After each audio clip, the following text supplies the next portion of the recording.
السلام عليكم، فيديو جديد من قناة علي بدر. فضلا لايك للفيديو، اشترك في القناة، توقع نتيجة المباراة.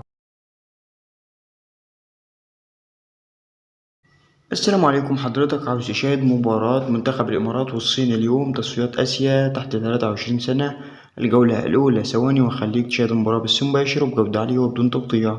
تنطلق سفرة بداية المباراة اليوم في تمام الساعة 2:35 مساء بتوقيت مصر والسعودية، 1:35 بتوقيت الجزائر وتونس والمغرب. اليوم على ملعب داليا سوريون. اليوم في الجولة الأولى من تصفيات آسيا تحت 23 سنة.